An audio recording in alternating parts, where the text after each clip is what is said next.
আসসালামু আলাইকুম। চলে আসলাম নতুন একটি রেসিপি নিয়ে।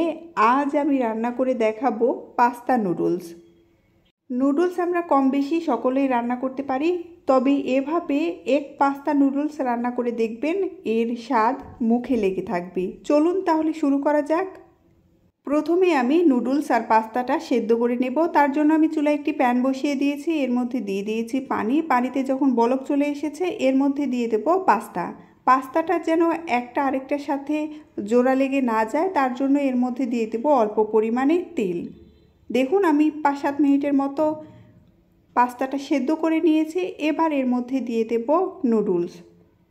এবার অল্প আঁচে নেড়েচেড়ে পাস্তা আর নুডলসটা ভালো মতো সেদ্ধ করে নেব।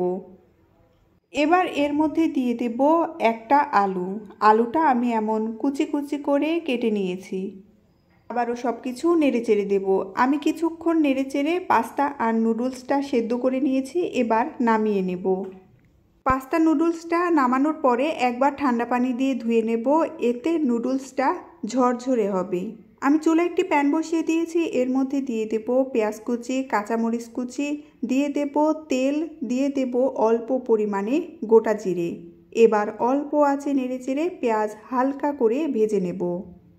পেঁয়াজ হালকা একটু নরম হয়ে আসলে পেঁয়াজটা আমি এক সাইডে করে নেব। এবার এর মধ্যে দিয়ে দেব ডিম। এখানে আমি 2টা নুডলসের জন্য 2টা ডিম দিয়ে দিয়েছি। নেড়েচেড়ে ডিমটা ভালো মতো ভেজে নেব। এবার এর মধ্যে দিয়ে দেব স্বাদ অনুযায়ী লবণ আর অল্প পরিমাণে হলুদ গুঁড়ো দেওয়ার কারণে ডিমের যে একটা গন্ধ আছে সেইটা আর থাকবে না। আবারও নেড়েচেড়ে সব কিছু ভালো মতো ভেজে নেব। ডিম ভাজা হয়ে গেছে। এবার এর মধ্যে দিয়ে দেব আগে থেকে সেদ্ধ করা নুডলস আর পাস্তা। নেড়েচেড়ে ডিম আর নুডলসটা ভালো মতো মিশিয়ে নেব।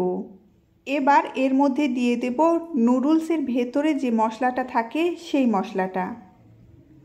এবার নেড়েচেড়ে মশলার সাথে সব কিছু ভালো মতো মিশিয়ে নেব। এভাবে অল্প আঁচে অনবরত নেড়েচেড়ে নুডলস আর পাস্তাটা ভেজে নেব। এবার এর মধ্যে দিয়ে দেব টমেটো সস। আবারও সব কিছু নেড়েচেড়ে মিশিয়ে নেব। দেখুন রান্না হয়ে গেছে, এবার নামিয়ে নেব। তৈরি হয়ে গেল খুব সহজে এবং খুবই মজাদার এক পাস্তা নুডলস রেসিপি। এভাবে ডিম দিয়ে পাস্তা নুডলস রান্না করে দেখবেন, এর স্বাদ মুখে লেগে থাকবে। ধন্যবাদ সবাইকে।